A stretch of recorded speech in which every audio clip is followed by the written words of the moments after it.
l'OBNL Plateau Arts et Culture, qui a pour mission de promouvoir l'accessibilité aux arts et la culture sur le plateau Mont-Royal.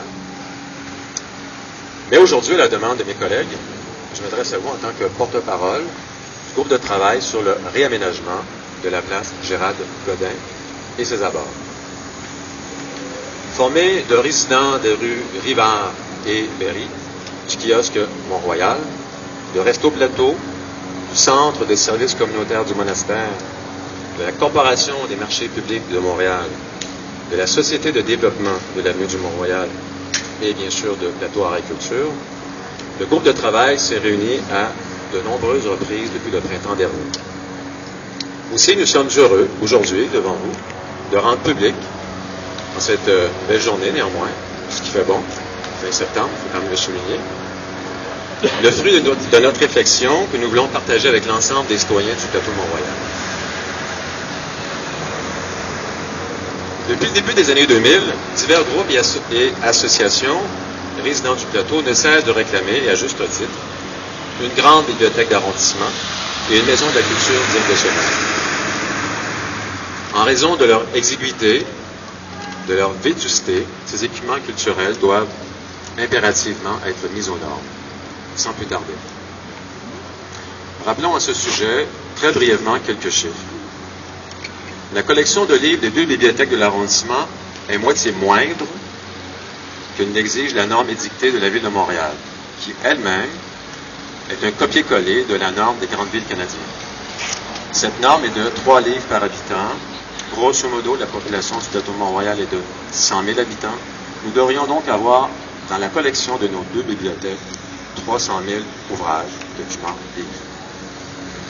À l'heure actuelle, la collection est de environ 160 000 documents. Le contraste est saisissant, comme vous pouvez le voir. Deuxièmement, la salle de spectacle de la Maison de la Culture, en termes de places assises, offre 120 places. C'est-à-dire une place par 1000 habitants. Il ne faut pas se précipiter nombreux à la place de la Maison de la Culture, sinon on risque de faire la ligne longtemps. Et de ce fait, le plateau Mont-Royal est l'arrondissement historique le plus déclassé en la matière. À titre d'exemple, soulignons que Rosemont-Petite-Patrie offre 500 places assises à ses citoyens. Villeray-Saint-Michel, Parc Extension, 538 places assises. Et Mercier-Hochelaga-Maisonneuve, 650. Si on prend le ratio, toujours pour 1000 habitants, qui était d'environ une place assise pour 1000 habitants sur le plateau, dans Mercier-Hochelaga-Maisonneuve, elle est de 5 places assises. 5 fois plus. On est ici dans le 500%, autrement dit. C'est un chiffre qui doit nous interpeller. Troisièmement, la Maison de la Culture n'offre qu'un maigre 142 mètres carrés de surface d'exposition. Est-il besoin de rappeler que le plateau Mont-Royal est la capitale québécoise, voire du Canada, pour ce qui est des artistes en art visuel. C'est la plus grande concentration. Et d'ailleurs, à ce propos, la Société de développement Centre-Sud et plateau Mont-Royal s'était commis sur le sujet en demandant expressément aux autorités d'arrondissement qu'on aille de l'avant avec une nouvelle maison de la culture pour justement satisfaire le besoin de ces artistes qui ont besoin d'un lieu d'exposition digne de ce nom.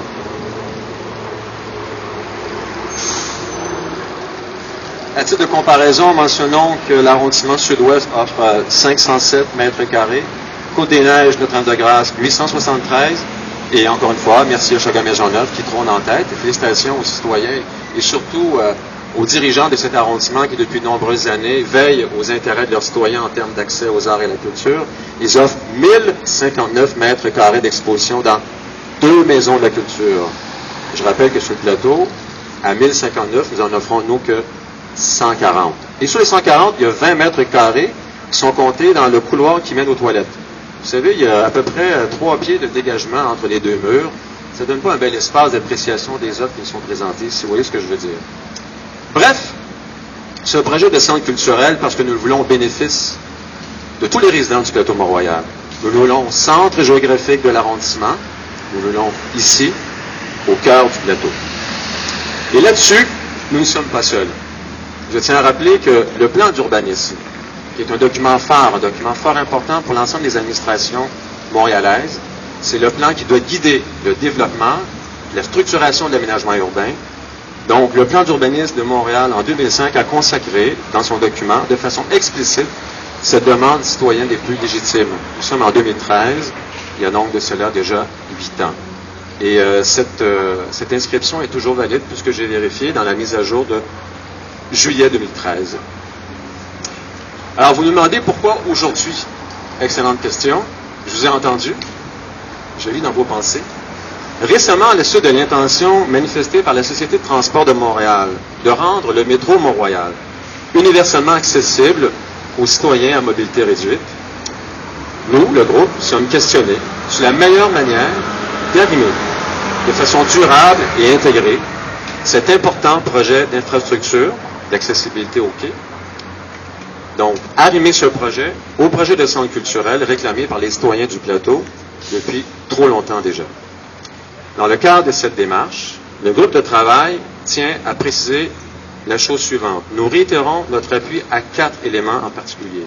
D'abord, à la construction d'un centre culturel regroupant une grande bibliothèque d'arrondissement, une maison de la culture digne de ce nom et une maison de la poésie. 2, nous appuyons également le déménagement de la mairie d'arrondissement dans le bâtiment Saint-Basile qui est juste derrière vous. Alors vous me direz, mais pourquoi dans le bâtiment Saint-Basile derrière vous, puisqu'il y a une bibliothèque et une maison de la culture? Comprenez qu'en déménageant la bibliothèque et la maison de la culture, on libère l'espace du rez-de-chaussée, et donc cet espace devient disponible pour la mairie d'arrondissement, c'est-à-dire l'accueil aux citoyens, les bureaux des conseillers, les services administratifs de première ligne, etc., etc. Du coup, l'arrondissement se retrouvera à économiser au bas mot, et c'est l'arrondissement qui, en 2006, évaluait les coûts à environ $1 million par année. Parce que le bâtiment Saint-Basile appartient à la Ville de Montréal, ce qui n'est pas le cas dans les locaux où l'arrondissement a ses bureaux sur la rue Laurier. C'est un promoteur privé, évidemment, qui fait payer aux citoyens du plateau Montréal des coûts de loyer qui sont plutôt prohibitifs en cette époque où l'argent, comme on dit, est dur à obtenir de partout. Troisième appui, évidemment, nous appuyons la consolidation du centre communautaire du monastère, qui est un lieu important pour l'ensemble de la communauté. Tous ceux qui ont visité, ont eu accès à ces services, pourront vous le témoigner personnellement. Nous, non seulement nous appuyons l'actuel centre, mais nous voulons qu'il se déploie et donc qu'il puisse augmenter la surface de location au groupe communautaire sur le plateau, car vous savez, le coût du pied carré est plutôt prohibitif. Donc, cette consolidation du centre communautaire, on l'estime fondamentale.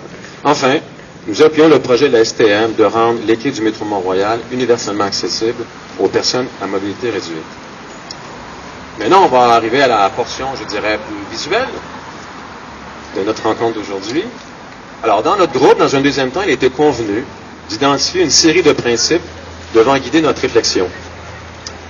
À cet égard, tout d'abord, on tient à profiter de l'occasion pour remercier très sincèrement la firme B3 Atelier Espace Aménagement de nous avoir accompagnés au cours des dernières semaines à mieux définir notre vision globale du projet. John?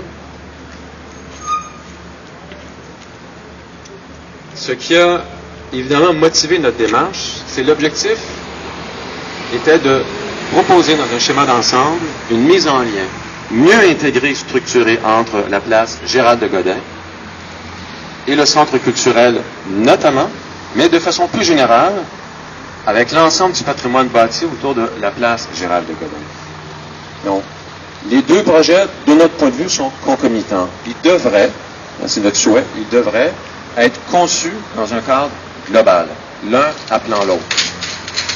Les 3 principes ayant fait consensus au sein de notre groupe sont les suivants. D'abord, sur la place Gérald Godin, vous voyez davantage évidemment sur le tableau, ouvrir l'espace public. Deuxième principe, dégager les vues sur le patrimoine bâti et le centre culturel à venir. Et enfin, définir la place publique et ses abords comme une zone de rencontre. De façon plus spécifique, de façon plus précise, et John va vous guider avec sa baguette magique.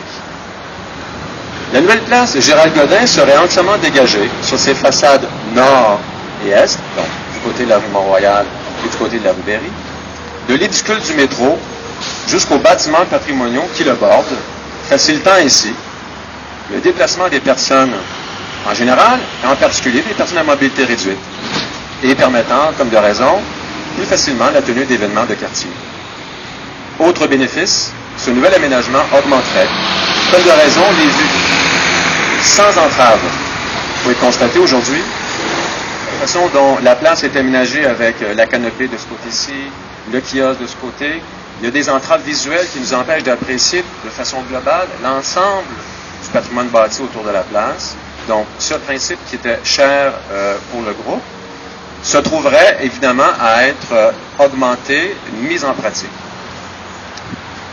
De plus, une zone de rencontre s'étendrait autour de la place jusqu'à la rue Saint-Hubert afin de mettre en valeur, entre autres, le sanctuaire du Saint-Sacrement, qui est un bâtiment classé historique, je tiens à le préciser, lequel donne comme de raison sur l'avenue Mont-Royal. Donc, cette zone de rencontre, cette place publique avec cette zone de rencontre se déploie par-delà la place publique actuelle de la place Gérald-de-Gaulle. Elle englobe donc une portion de la rue Berry, la portion ici de la rue Mont-Royal entre le bâtiment Saint-Basile et la place Gérald-de-Gaulle, et la portion est jusqu'à la rue Saint-Hubert afin de permettre un dégagement, une appréciation du bâtiment classé historique qui est devant nous. Rappelons que une zone de rencontre, c'est un espace d'aménagement urbain où tous sont conviés à pouvoir y véhiculer comme bon lui semble, mais en tenant compte de la préséance faite aux piétons.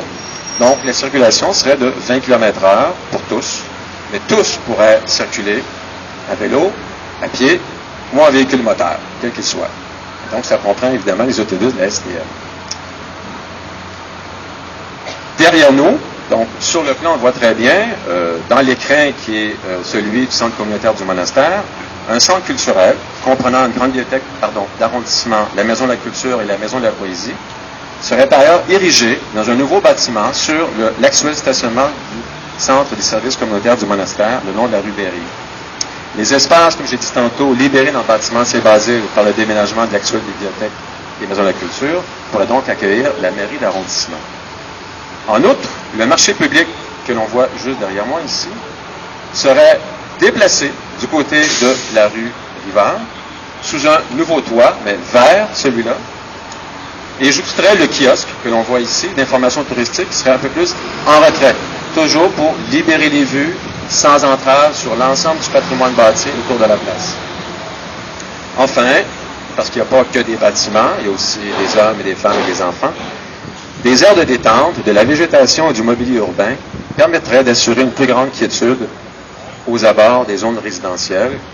Donc, il y aurait évidemment le long ici du sanctuaire et derrière, en raison du marché et de l'édicule du métro, mais il y aurait une zone de quiétude qui correspond d'ailleurs aux demandes formulées par les résidents riverains des rues Rivard et Berry. Pour eux, l'élément central d'un tout réaménagement de l'espace public ici devait absolument intégrer ce principe de quiétude. C'est la raison pour laquelle le déplacement du kiosque de ce côté constitue une sorte d'écran de protection, de quiétude pour les résidents de la rue Rivard, et à l'arrière, pour ceux qui ont des logements qui jouxtent la place publique au sud, il y aurait à la fois un écran végétal, mais en plus, il y aurait une sorte de signalisation par le mobilier urbain que ce sont des espaces de détente, de repos.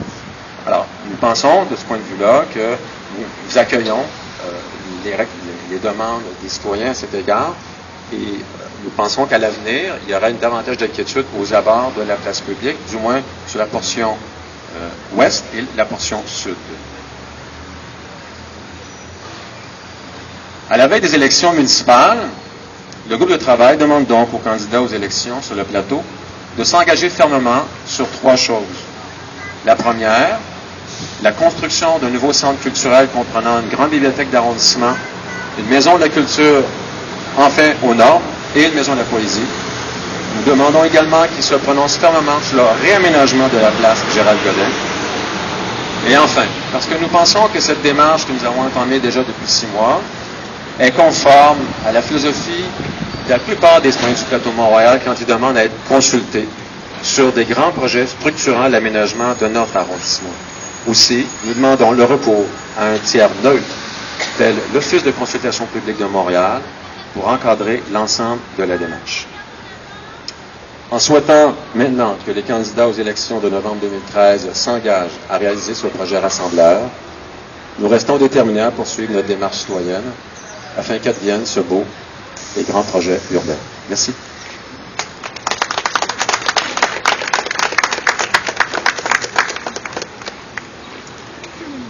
Alors, au lieu de la pratique habituelle,